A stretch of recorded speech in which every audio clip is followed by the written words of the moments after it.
Hello everyone, this is Professor D, excited to be able to talk to you a little bit about responding to stereotypes.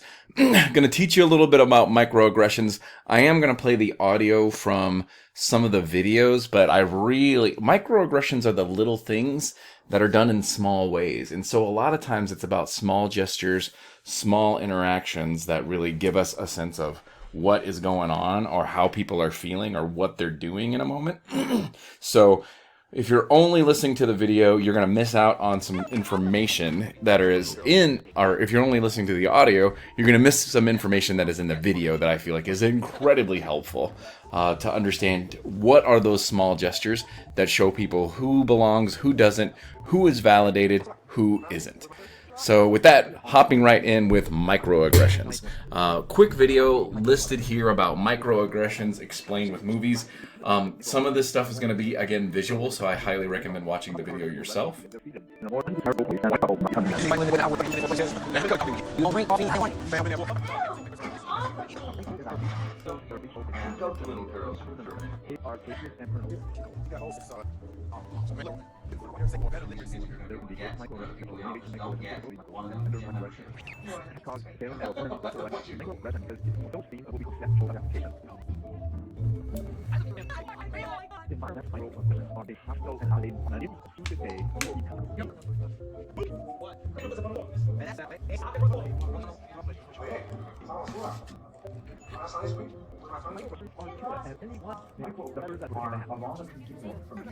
Deliberate and conscious to being outside one's conscious behavior. We identified three types of microaggressions. Micro-assaults, which are very similar to old-fashioned racism. I don't understand English.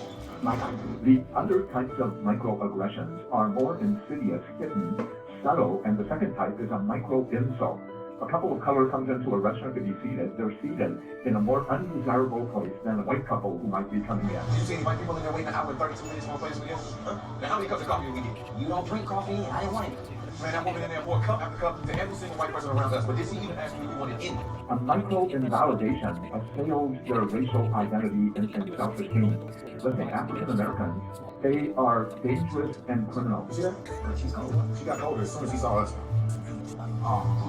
Man, look around you, man.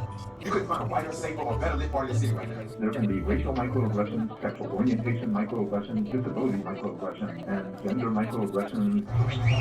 Catcalls, staring at a woman's breasts or legs. It's a microaggression because it fulfills the theme of what we call sexual objectification. I love the fact that you're a grandma. Oh God! You are! You're a high grandma! Oh my God! Environmental microaggressions are a hostile and invalidating climate. If you choose to stay, you will be uncomfortable. Now move! What? I'm getting the buzz up on the wall. And that's Sal, right? Hey, Sal, I'm getting the buzz up on the wall here. You want brothers on the wall? Get your own place. You can do what you want.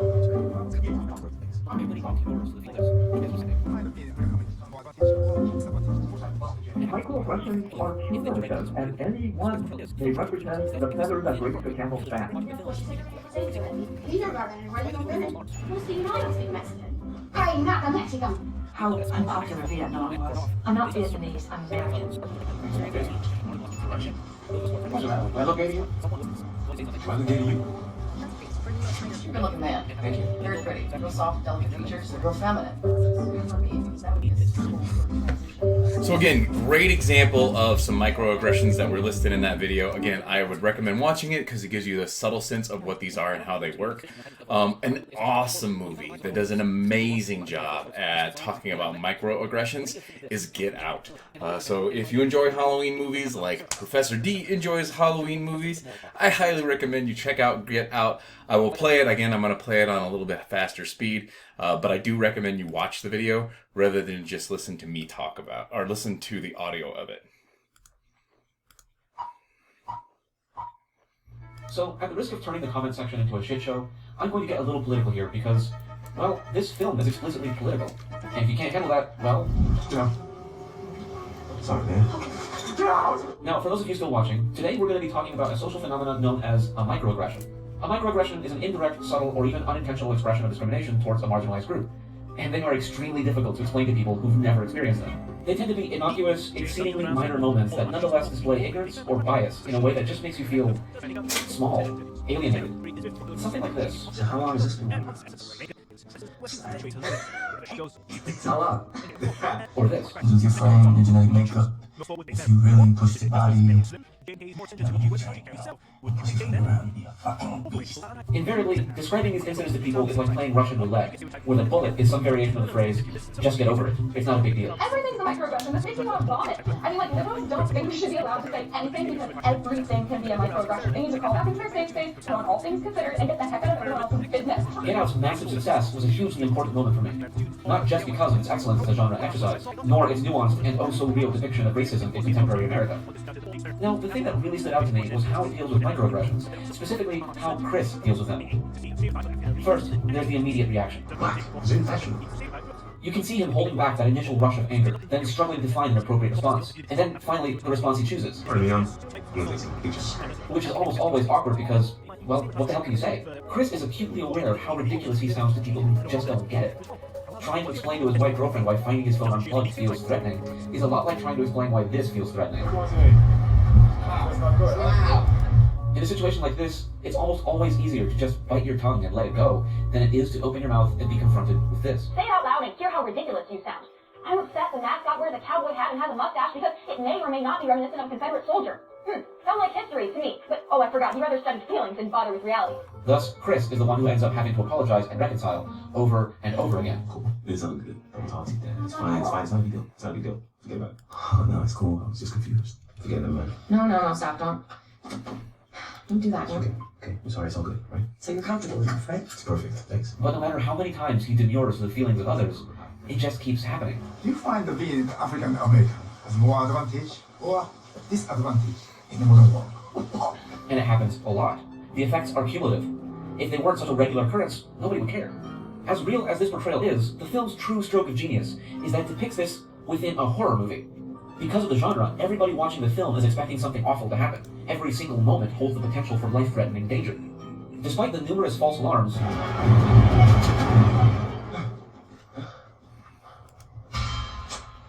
we all know that at some point, the axe will fall. We don't know when or how often, but it's as certain as death. The audience, in other words, regardless of their identity, experiences the same guarded tension marginalized people feel every day. Those of us who are the target of racism move through the world knowing that at some point, someone who looks like this is going to say something like this. I do know Tiger. Oh, that's great. Gordon loves Tiger. It won't be everybody, of course, and it might not happen today, but it will happen. So best be on your guard, because you never know when this, By the way, I would have voted for Obama for a third term if I could. Best president in my lifetime, hands down. will lead to this.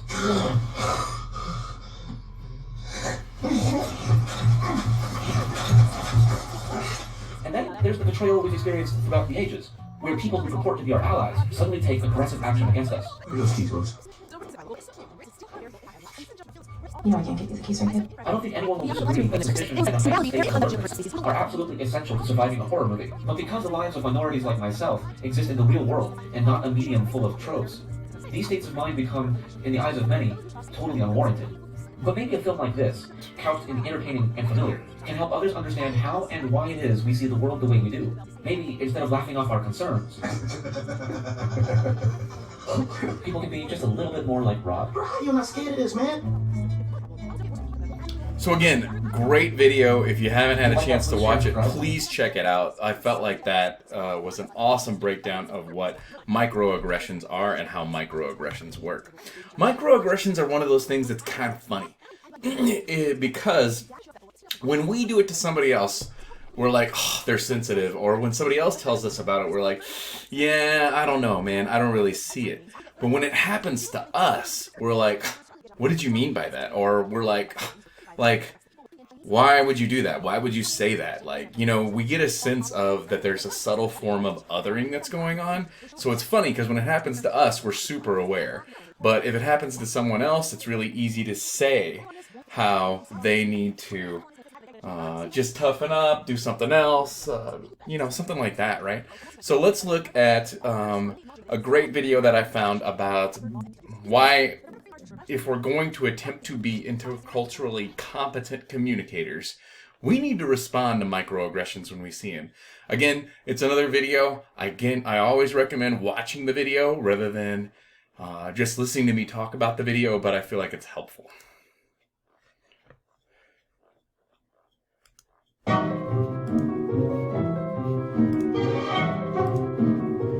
Meet Jane. Jane is 90 kilograms and overweight.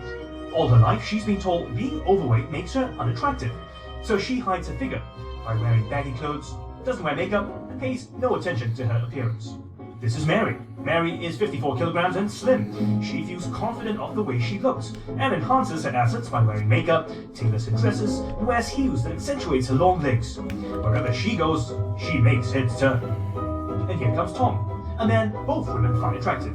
Now, if you were Tom, whom would you choose? Most people would pick Mary. But why?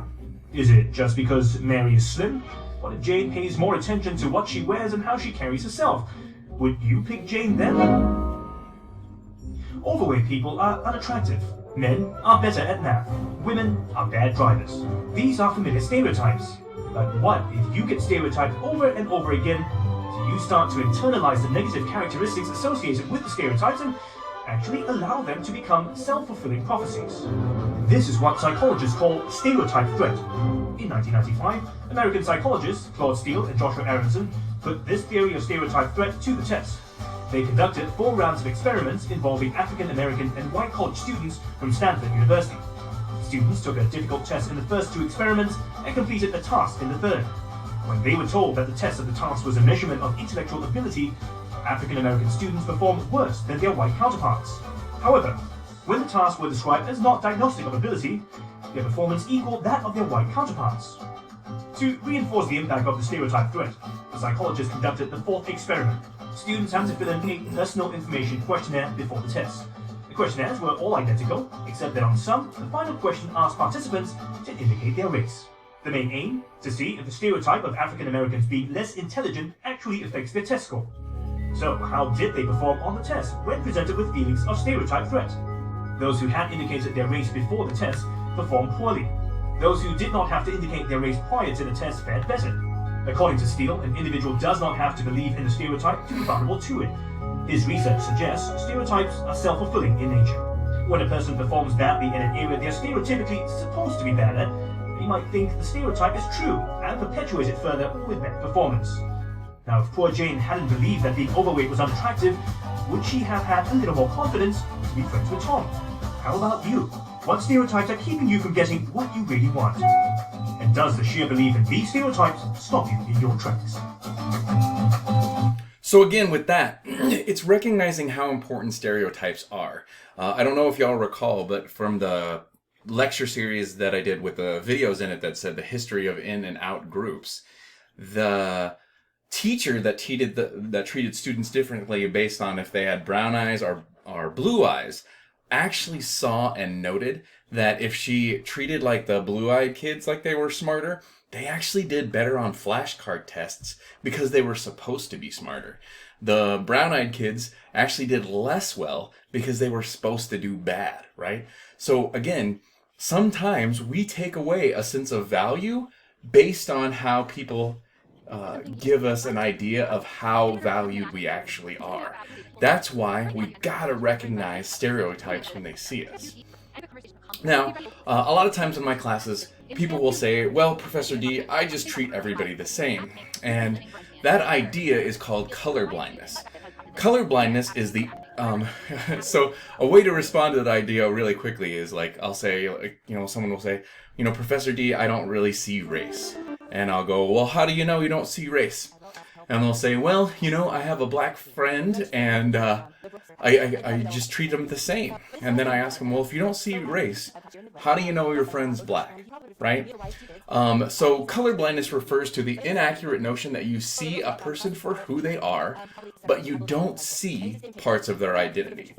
It's impossible to notice that people have different parts of their identity. Of course we notice differences in gender. Of course we notice differences in race.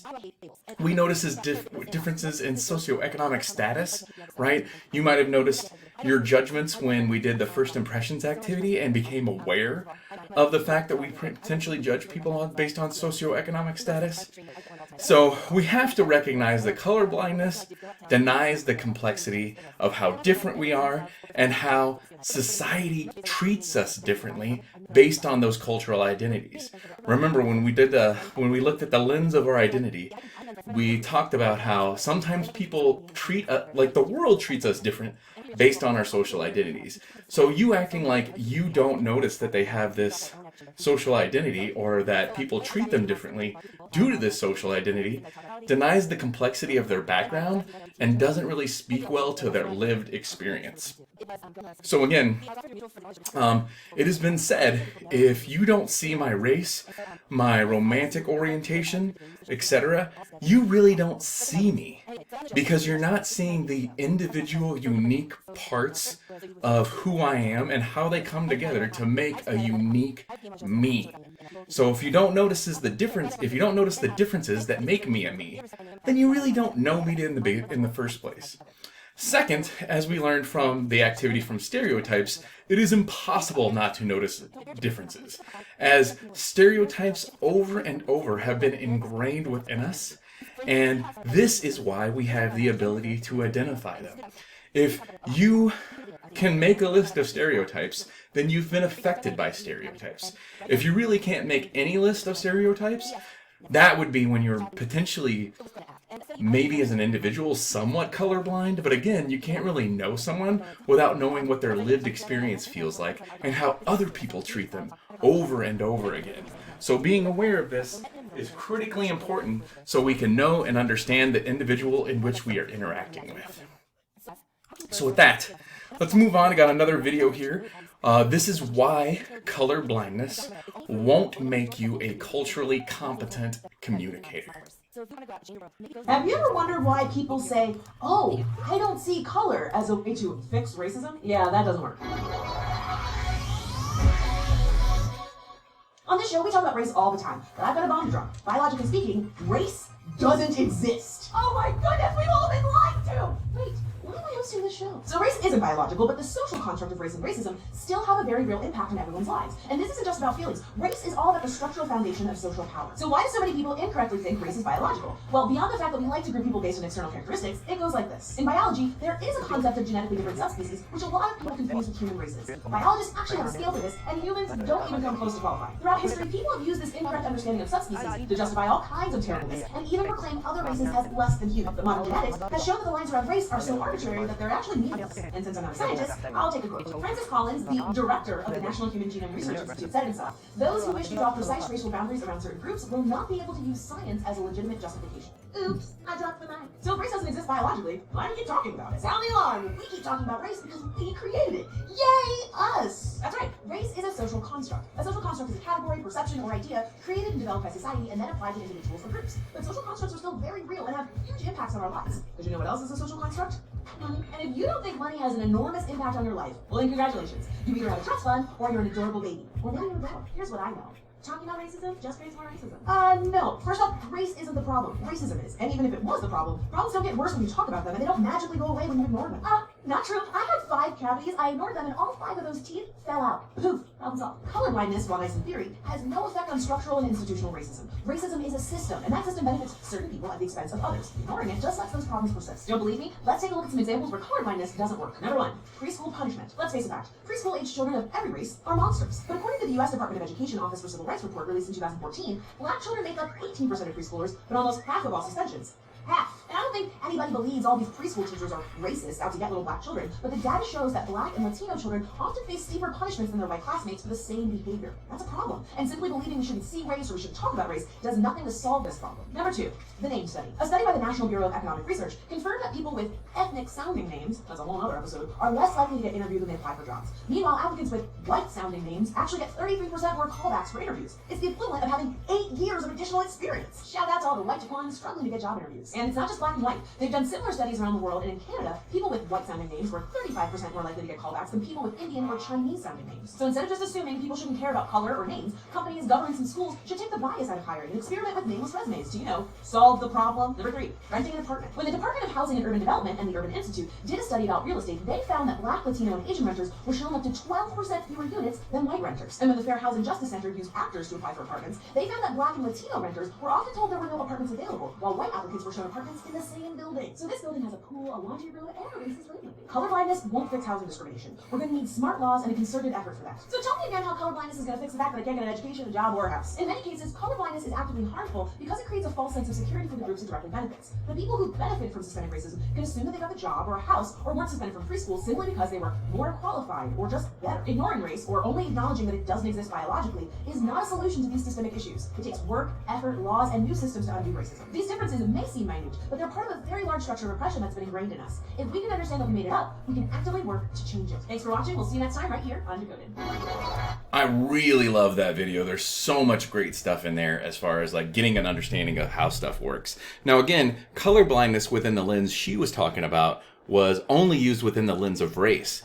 But if we pretend that our gay friend isn't gay and that they experience discrimination or marginalization based on the fact that they're gay, we don't see or notice our friend and how life is different for them, right?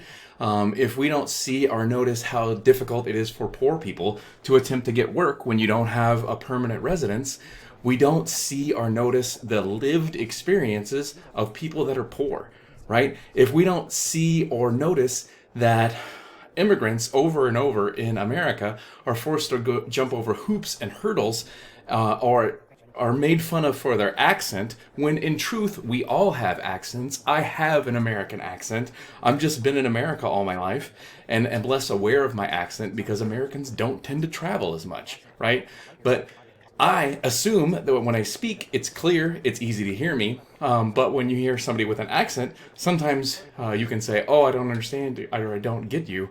You don't not get, well, the truth is, yes, you don't understand them, but the reason is you don't understand them because you don't have enough experience with their accent.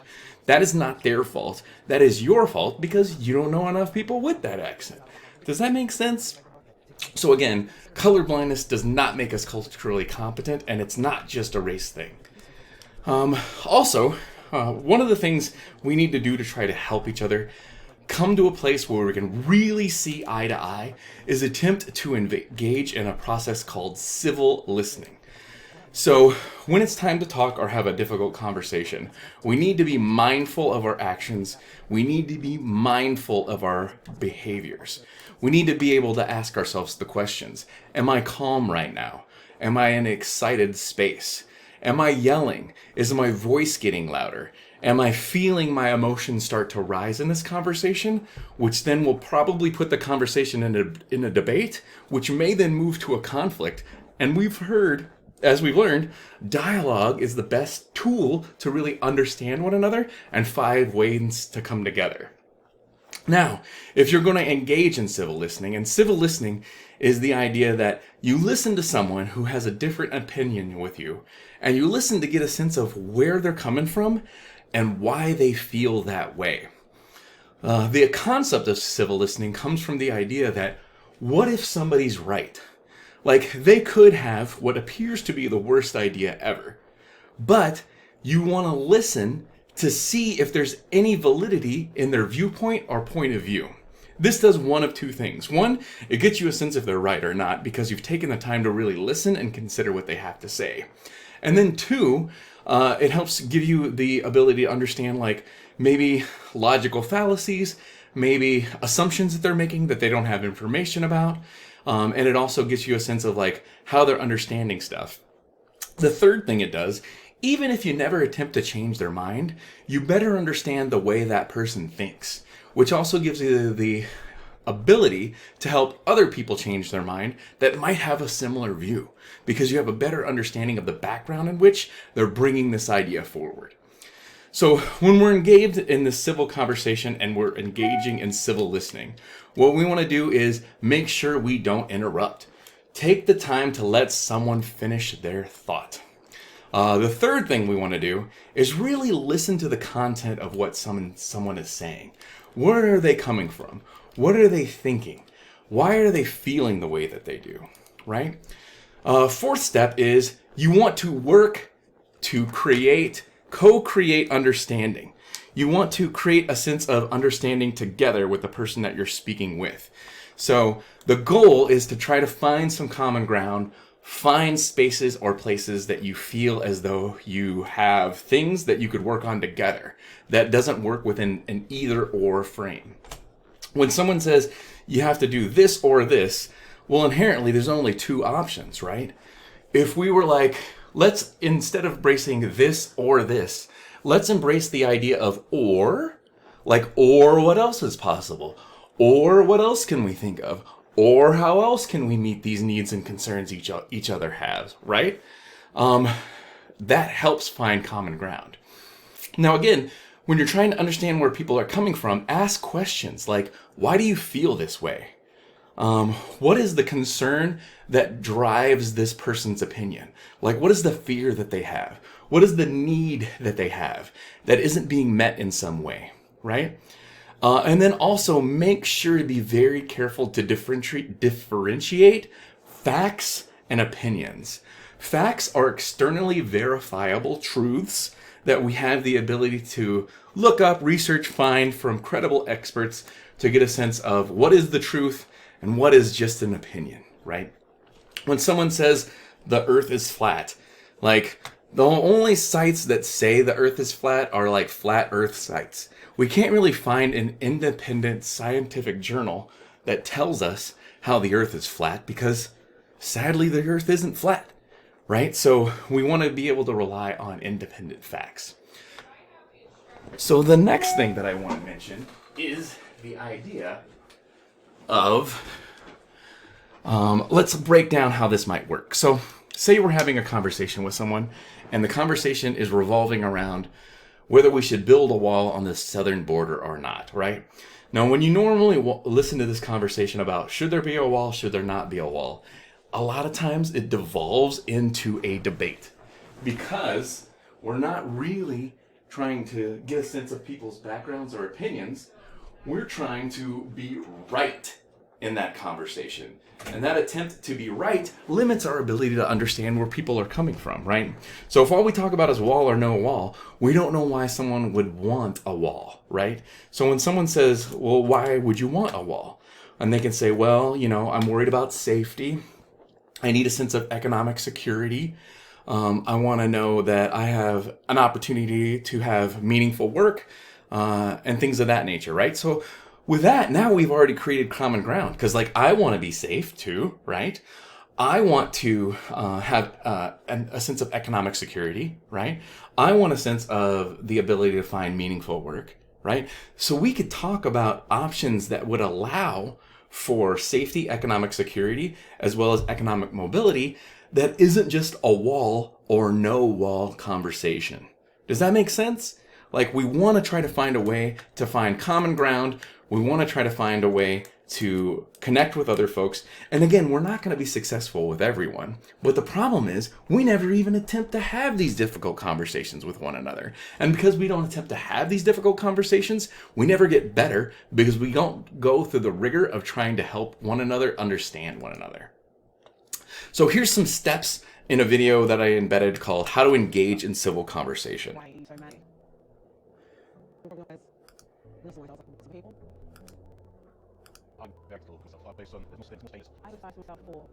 In discussing something that you care deeply about, why is it so hard to listen to people with other points of views?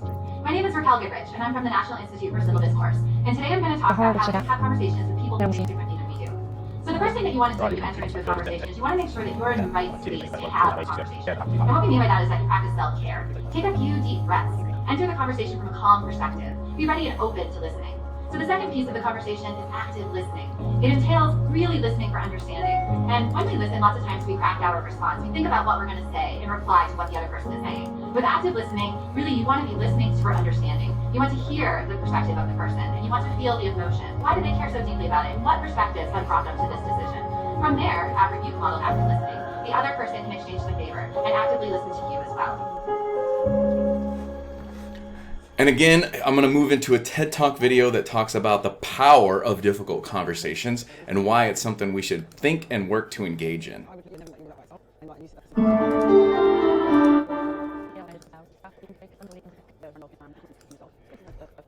well as I help, I'm a board chair for a nonprofit dance studio that helps underprivileged kids gain self-esteem. So I guess you could say I am your cookie cutter, liberal, hipster activist. And I do love a double craft IPA. You know, everyone loves this. So, but this is so much different from a guy that I knew, and he's conservative. So he went to a Bible college here in the Midwest, and he also voted for Bush, and he probably would have voted for Trump. He has a wife and 2 kids, so there's something in common. And he's as active in his church as I am in the LGBTQ community. So I guess you would say that he is your Midwestern conservative Christian. So if a liberal's going to talk about him, I'd probably say anti-LGBT, probably wouldn't be good to talk to me. He probably is pro-Second Amendment, has a rack full of guns, and loves to hunt and fish. And he's a steak and potatoes kind of guy. But that couldn't be further from the truth. Those are just labels that we put on here. And do you know why I know that? Is because that guy was me. See, I was in my senior year of Bible college when I was 24, and I ended up dropping out, and I came out as an agnostic. I then spent the next 8 years meandering through my life, figuring out who I was. After a chemistry degree and into my biochemistry PhD program, I figured out who I was, and I came out as a transgender woman. Anyway, so why do I hate labels? And I hate them because they don't represent me. But first, they put us in a box. We start to go to people in the same labels, and we start to become them. And then we start to hate the other side and to be against and be further away from them. And the second, as I give it to you, I don't fit in your label. You see, as a trans woman who's a scientist, I get assigned a lot of labels throughout my days. And it is so much fun to tear them down. So here, I'll try. First of all, I'm a trans woman. So people say that trans people are mentally unstable. Yet, I work with complicated equations every single day, and I do cutting-edge experiments that I love. So obviously, I can't be that mentally unstable. And so I'm a scientist, so I must be an extreme nerd. I get that one all the time, but I don't get nerdy humor at all. I get a Monty Python joke here and there, and I don't like nerdy board games. My best thing I like to do is go out on the town, drink, and gossip with my friends about everyone else, and binge watch Netflix. But everyone must do that. And then lastly, I'm a trans woman, so I must love ultra-feminine things. You know, we're always trying to fit this stereotype. But that couldn't be further from the truth either, because most days I wear sneakers, jeans, and a t-shirt, and if my daughter gives me about 5 minutes where she's not hanging off me, I may put on lipstick and blush, but that's about it. But being transgender, I realize that there are people that use these labels to hurt us. And I don't get to get away from people that are against my label. So like, yeah, I can unfriend somebody on Facebook because of how they feel about me, but I still have to go to work right next to them. And then I can totally ghost somebody on the internet and just be against them because of their values of LGBT people, but I still have to go to the bathroom right next to them. And let's be real, trans people are ridiculed, murdered, and beaten up just because of a simple label. And so me being involved in LGBTQ advocacy, I figured it wasn't my choice to sit back behind my own label. I needed to go outside my own echo chamber and do something about it. So, I know I keep passing slides. So I decided to start teaching large groups of people about transgender issues, for and against it. So I talked about sexuality and gender and identity and how those things merge and don't merge at all. And then I decided to listen to anti-LGBT radio shows, views, and ideas. And then I did something that I swore I would never do. And it's not coming up on the stage because I would have sworn that too. But it was going on a conservative radio talk show. See, I was offered through a mutual friend to go on the show to talk about what trans people go through in their everyday lives. And just to give them a taste, some of these people have never heard of someone who is transgender, but they've been around them because we're everywhere. And so through this, I also knew that the host of the show was, through some digging, knew that the host of the show was very anti-LGBT and also said that trans women shouldn't use the women's restroom at all. And he said that multiple times. So I kind of knew what I was getting into. Anyways, so I got on the show, and I'll give you the first 3 questions asked to me, just to give you an idea of how this was going to go. So my first question asked was, so you were born a dude, so you still have your junk, and the third one was, so are your breasts real? And I said, of course they are, that's how hormones work, you should read a book or something. Anyways, I didn't get mad at him. I just told him right after that I came on the show so that way I can show a side of me and that people can treat me with respect. Oh, whoa, we already passed all that. Oh, never mind. Okay, so I decided I just want to treat you with respect. And then, because I think respect is mutual, as I said in the beginning, it's mutual respect. He had to respect my name and my pronouns and who I am before I went on the show. And I had to respect the fact that he wasn't knowledgeable of these differences that we had together. And so, it was great that he moved away from these sensationalized issues that we talked about. We started going into the heart of the matter. So we started talking about intimacy and family and friends. And then we started talking about my parents' rejection. And so my parents rejected me whenever I came out. And so we started talking about it, and you can hear the empathy in his voice. And you can hear him saying that they just have to accept it. And then he said something. He said, in his own little way, your parents have to accept it like the Democrats have to accept Donald Trump winning the presidency. And so for him, he was able to see past my label and see me as a human at that point. And then we talked about my marriage. You see, I've been married for 13 years to a beautiful woman and who stood by my side. And we talked about it a lot. And he couldn't believe it that I stayed married through it. And I think that day he found out that love can actually conquer all. It was beautiful to see. I think we reached out to each other that day, and I think we made an impact on each other. But right before I thought it was all over, we had like a minute left, he asked me the weirdest question, and the worst question that a trans person wants to get asked. He asked, now it's not going to work. There you go. Which bathroom do you use? It's the worst question to ask. And I said I use the women's restroom. And he, to my surprise, and to most of the surprise of his audience probably, said I should use the women's restroom. He said it'd be awkward for you to use the men's restroom. And that was his own words, so that's great. And like I said, I think we reached out to each other that day, and I thank him for inviting somebody outside his own echo chamber, because he has one too. And so he reached across the aisle to talk, and we had a conversation together. Did I agree with everything he had to say? No. Did he agree with everything I had to say? No. But we met in the middle in an area called respect. We shed the labels that we had for each other, and we started to see each other as human beings. He didn't see me as a trans person. He see me as Tara, and I got to see him for him. And you could see it in his eyes and in the conversational tone we had. So I get asked, how can you convert so-and-so to your side? I get asked that sometimes. And I say that I think you're asking the wrong question. I mean, why can't we just have a conversation and remove all these labels that we put on people? Maybe the question we should be asking is, can you tell me a little bit more about yourself and get to know them? As the Dalai Lama said, it's only through the development of mutual respect and in the spirit of truth can true friendship come about. It is by these means only that we can move human minds, and it's not by force. So if you want to go out and change your world, maybe go somewhere where you can't hear yourself or your ideas, because it's only then when you can hear the world around you. Thank you. I love that video. I feel like she does a really excellent job talking about the power of what a difficult conversation will do, as well as reaching out to somebody that's different than you and seeing where you can find ways to connect beyond things, right? And I'm also going to tell you in this class, like, I don't really espouse liberal or progressive views. This class is specifically about how to be culturally competent. And you'll find at times I critique both liberal and conservative points of view, because both do things that hurt us coming together, seeing the humanness in one another, and attempting to work together to solve problems. That's what we're attempting to learn in this class. So we're also going to talk a little bit about multiculturalism. This is the understanding, acceptance, and constructive relations among people of many different cultures. Again, there's a video for this. It may be text only, so I'm going to start playing it and we'll just see kind of how it goes.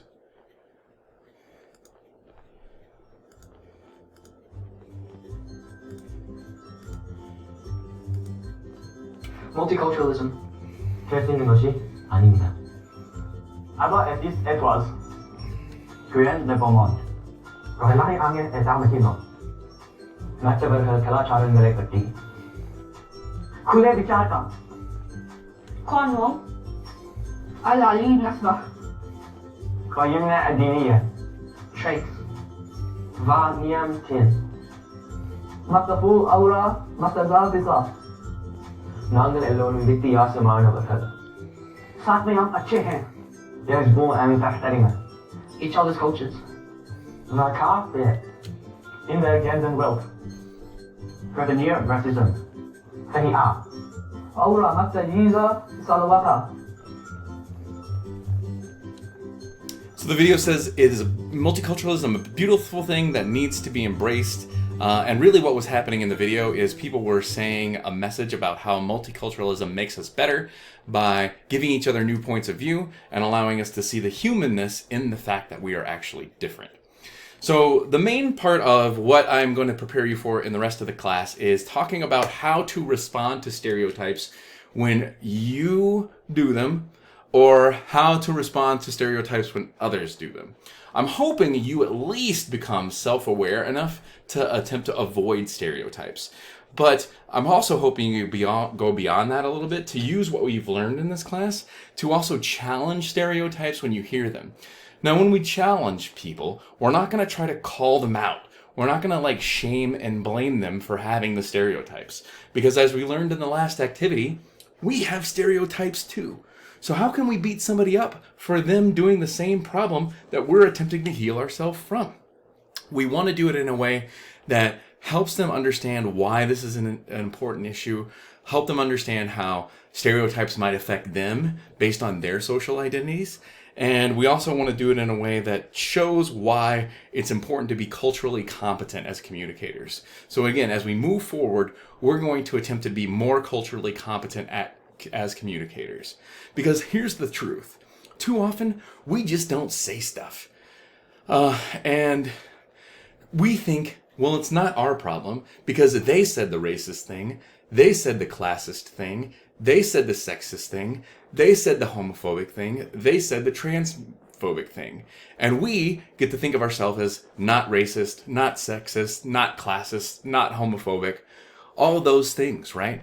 Well, It's not enough in this world to attempt to not be something, because one, as we learned in the stereotyping activity, we kind of are to some degree, right? We may be in a process of trying to become more and more enlightened, but the also difficult truth about this is if in some way Professor D could just hit the button and have you know and understand everything there was about diversity, the very next day we would start sowing divisions among one another, because kind of that's what humans tend to do.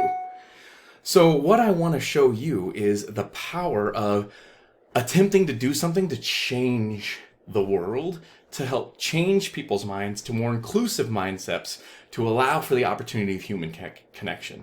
So we need to be active. We need to work on intentionally being more anti-racist, more anti-sexist, more anti-classist, more anti-homophobic, and we need to learn how to respond to stereotypes as they come about. So again, here's a great podcast about microaggressions and how to respond to them. Please play the podcast that's listed below. It's about 15 minutes long. I'm not going to play that because we're already at 40 minutes in this thing. Another thing that I wanted to make sure you understand before I talk to you a little bit more about responding to stereotypes is that white people are also hurt by racial resentments. And it's because we don't understand intersectionality with white people. So an example of how white people are hurt by racism is the fastest growing population of folks that are engaging in suicide are older white men. And generally speaking, these older white men tend to be poor. And how does racism intersect with this? Well, if as a white person, you're taught you're supposed to be rich, successful, and you shouldn't have any issues being the absolute best. Well, when you're not successful, when you get fired from your job, when you get laid off because of a economic recession or depression, you think that it's individually your fault because it's harder to see the systems that allow very few people to be rich and most people to be poor. But because we have an unconscious connection to white people are rich, white people are successful, these are some stereotypes that are held in this world about white people. That white people too are hurt by racism because there's an expectation of things, right? There's an expectation, like the fact that people will think all white people are racist is a really big problem. Like my partner's white, I do notice color, but she's also someone that works to be interculturally competent and also challenge people on their ideas and notions that cause divisions that bring us further apart. So again, this is the argument about how white people can be hurt by racial resentment or racism. I'm not saying it's true, and I'm not espousing this worldview or this idea because it is done in a specific lens, but it's an idea about how it might work. It's from a book called Dying of Whiteness, which I've read, which was really good. But it's a really quick video about how, and I think the other part of that's problematic with white people and racism is white is a race. And when we call white people, we don't notice that we exclude white people from conversations about diversity, conversations about inclusion. We leave them out too. And again, I'm telling you, I don't want to see anybody left out, no matter what your background is. I don't care if you're privileged. I don't care if you're oppressed. We need to come together and we need to find ways to work on problems together better. And some of that is learning about how to be more interculturally competent. So here's the video.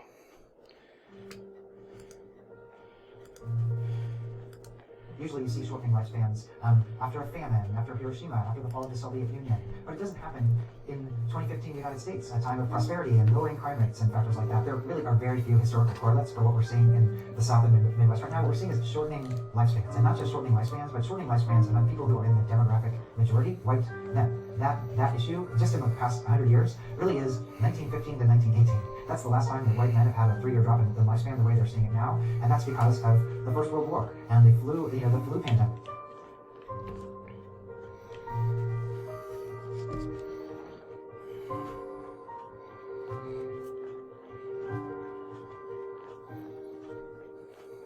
There's some text in this video that talks about Dying of Whiteness' book. Lifespans is part about addiction and part about economics, but it's also about particular health policies. And what I'm trying to illustrate is these are terrible health policies. It's almost like an epidemic, or what economists have called deaths of despair. But the irony here is that people are voting for these policies that are shortening their own lifespans.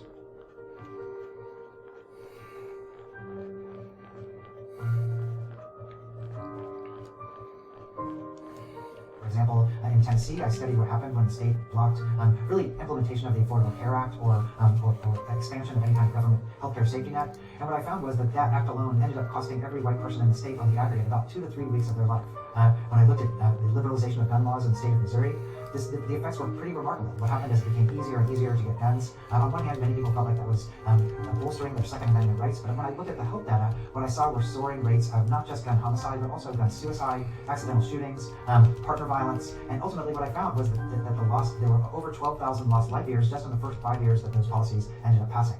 In the state of Kansas, they basically did these massive tax cuts that ended up enriching people at the very top of the economic system that were terrible for working class people. And what happened when you started to cut away budgets from schools is that people started to drop out of high school. And what I found in my research was that dropping out of high school correlated with about a 5 to 7 year shorter lifespan for a variety of reasons.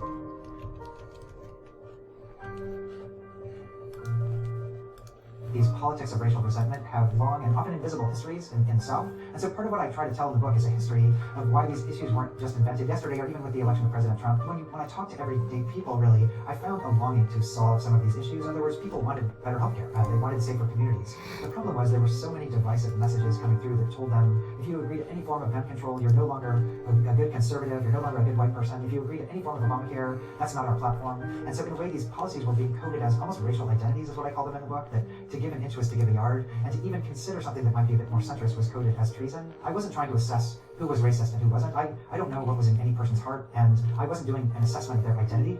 The key piece of information, as far as I'm concerned, was whether or not an individual person was racist. The risk factor came because they elected politicians whose policies were based in these rhetorics of racial resentment, in other words, anti-immigrant, anti-government, pro-gun policies. And when those policies became what dictated the policies of particular states, everybody's health suffered regardless of whether they themselves were racist or not.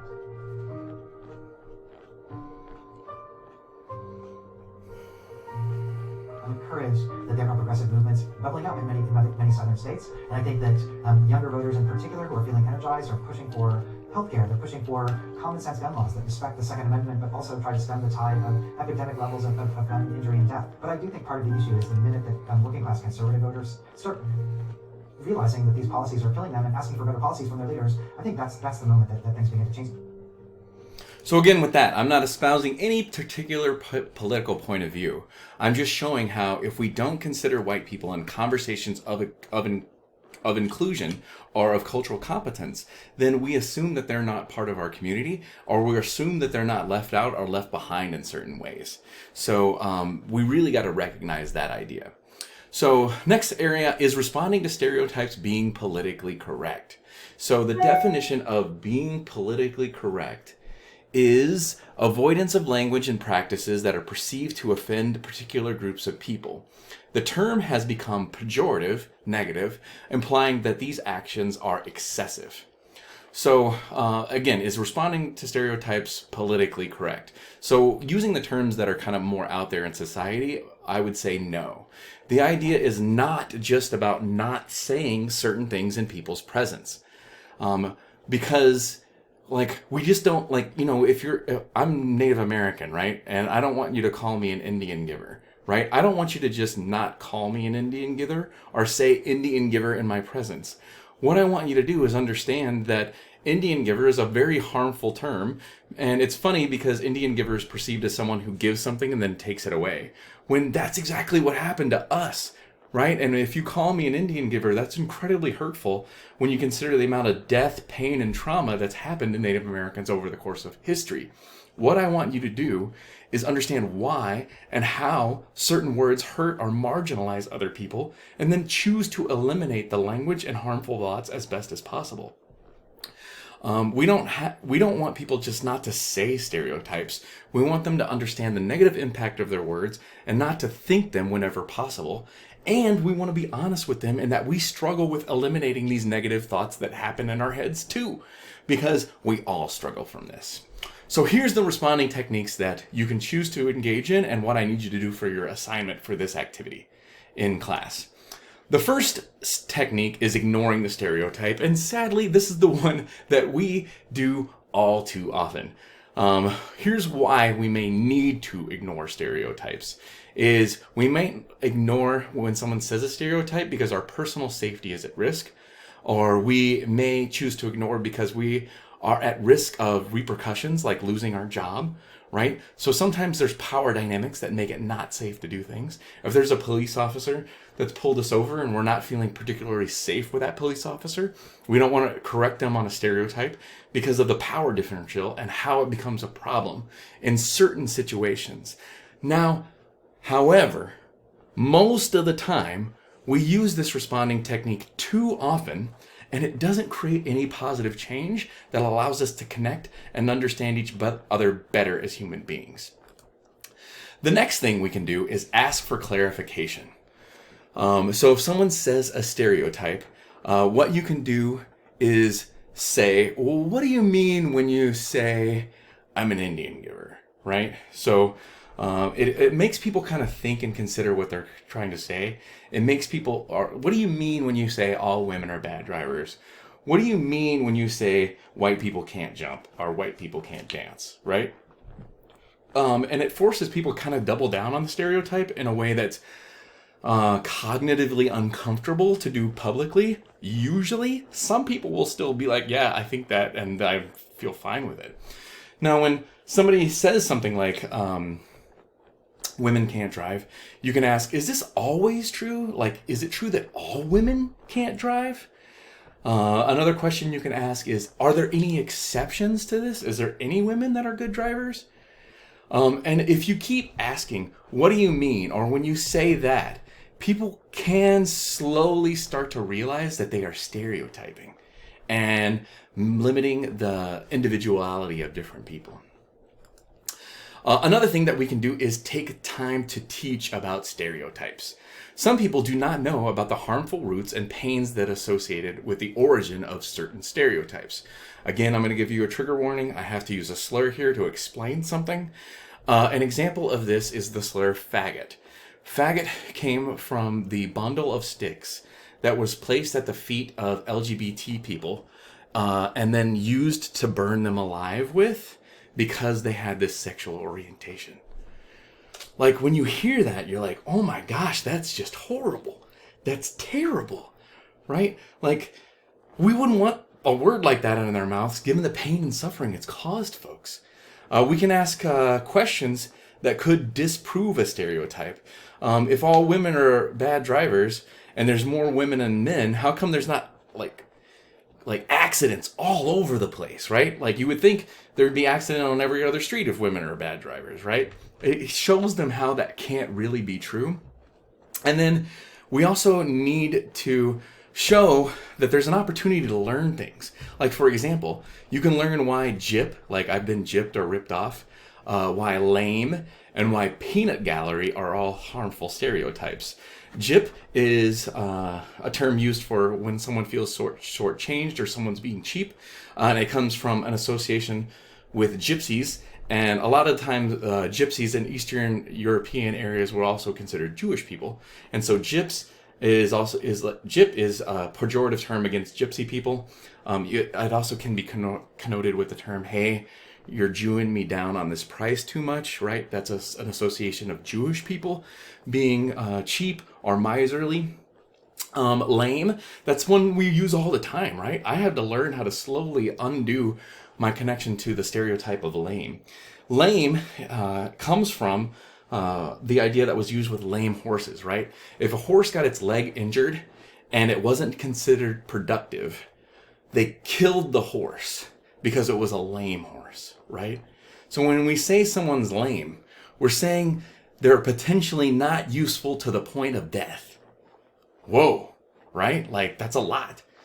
And then peanut gallery. Peanut gallery comes from the idea that like, people go to see shows in the cheap seats, right? And so back in the day when there were shows, African American or black folks would normally have to be in the cheap seat areas because they didn't get paid the same wages back then.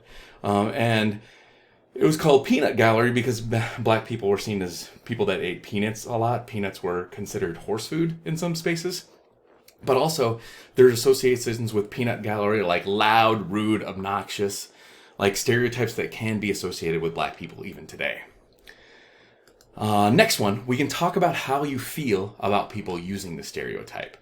So this technique relies on having a relationship with someone before you attempt to do this. You're going to have to be open and honest. You don't want to shame or blame them for the way you're feeling about what they said. But again, you want to talk to them about how you feel when someone you love or care about says words like this. And again, you should be honest about how you've made these mistakes in the past, or how you did the stereotyping that we did in this class together, where we came to realize, well, maybe, yeah, we said or thought some of these stereotypes that were listed on that discussion board, right? When we can be honest with our flaws and our faults, it gives them permission to make a mistake, as well as it gives them the ability to recover from that issue, knowing that your friendship, your relationship with them is of paramount importance. This technique can be very effective, but it's not going to work unless you have a relationship of mutual respect with that person, right? Unless you have a relationship of mutual respect, it's not going to make a difference, right? Again, so if you're pulled over by a police officer and you're like, it really hurts to say, when you tell me I've got this cheap ass busted car, because you don't have a relationship with them, and it's not going to make much of a difference in that space or place. So breaking down what I'm going to ask you to do in the stereotypes assignment. I want you to take time and think about a stereotype that you have heard in your life. So you need to identify 3 different stereotypes, right? One in one area. So it can't be the same stereotype that you use for 3 different skits. It needs to be 3 unique different stereotypes. What I'm going to ask you to do is write out 3 different skits in which someone is talking about and choosing to use a responding technique. So in all 3 of the skits, I'm going to ask you to use the 3 responding techniques, asking for clarification, taking time to teach, and expressing your emotions, right? I don't want you to use ignoring because we have too much practice with that already. Now, in the 3 different skits you write, I want you to write out a skit where you used a responding technique and it went really well, and there was an experience of people really understanding where they were coming from and the views and ideas that they held, and they come together to understand stuff better. This is the ideal scenario. The second one, it's just going to kind of go okay.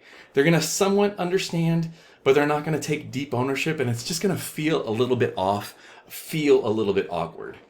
When you start responding to stereotypes, this is like usually what will happen best, or will happen first, not best. Best is what happened before. Then lastly, with the 3rd skit, I want you to write it where it doesn't go well at all, where it's not received well at all, where people don't respond, or they're like, well, I don't care, I'm going to do it anyway. And the reason I want you to do that is because when you start choosing to respond to stereotypes, at first, you might have bad reactions or only okay reactions because you're using a new skill that you haven't used before, right? And anytime we do something new for the first time, we're not going to be amazing at it. We need to practice it and do it more and more again and do it over and over with others so we can get better at confronting the stereotypes. And the more we practice, the more we choose to respond, the more effective we get. So I'm going to warn you, like potentially the first 200 times, you're not going to be great at this. But what I would tell you to do is speed through those 250 times because sadly, there's a lot of stereotypes out there, and you're going to find that you have the ability to respond to these stereotypes in a much more functional and efficient way. And so, last thought I want to leave you with is perhaps if we can get better at speaking up for each other, we can live in a world where we're less hurt ourselves when we get stereotyped by each other. And so I'm going to show this video about strangers and body image. Because I think most people struggle with like really loving their body or really loving what they look like. Even folks that are beautiful don't feel as though they're beautiful, right? But it's a really wonderful little clip about how people saying the things they think about themselves to somebody else and how hurtful or difficult it is. And perhaps, like I said, if we can respond to stereotypes or get people to challenge their ideas and notions of stereotypes, maybe they won't hold them, and maybe we won't hold these stereotypes against ourselves at times too. That stereotype threat idea we heard earlier. You're disgusting. Maybe it's just time to accept that you're fat. Why are you so manly? I'm probably not as nice to myself as I would be with other people. I'm very critical of myself. I might focus on the smallest things, smallest changes. I criticise myself for not being slim enough. How are you? I'm good, thank you. Hi, my name's Alex. Let's give it on. How's it going, man? Alex, you alright? Nice to meet you. And you? You have vampire teeth. You'll never be good enough. You're horrible to look at. No one likes you. Yeah. Right, so you're putting on the 50 pounds. I can feel every single step that you take. Damn. I can see that your trousers are getting a bit tight as well. I'm sure it wasn't that way 2 weeks ago. Again, that's happened to you. How do you allow that to happen? This is brutal, because these are the kind of things I say to myself. Why aren't you pretty enough? What's wrong with you? That t-shirt that you're wearing, I wouldn't wear that again if I were you, ever. I mean, the arms, the sleeves are far too loose on your arms. They look ridiculously small. And that stomach, that's making me feel sick just having to look at it in the mirror, let alone making someone else look at it. You look absolutely disgusting. You're too big. You're not feminine enough. You look like a man. Why are you so dark? No one's gonna love you. Why are you not lighter? You're so disgusting to look at. You should never take pictures. No one wants to see that face. Your face doesn't belong in front of a camera. Is that upsetting? Your hair's kinky, snappy. It's disgusting. You need to straighten it to look pretty, to look attractive, to look beautiful. Oh God, that was heartbreaking. Oh, oh gosh. Slightly felt like you were just reading my mind. Yeah, that was strange. When you spoke about, what did you say, something about you being manly?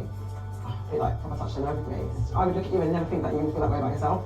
And you said that the same thing to me. So it's really interesting to see that everybody has their own insecurities. And some people want to be taller, some want to be bigger. People could be a lot kinder to themselves. The stuff that we tend to focus on is really insignificant. Instead of running yourself against the ground and constantly critiquing yourself, slip in some words of positivity. Okay, I like my hair today. No one should have to put themselves through basically what we say to each other.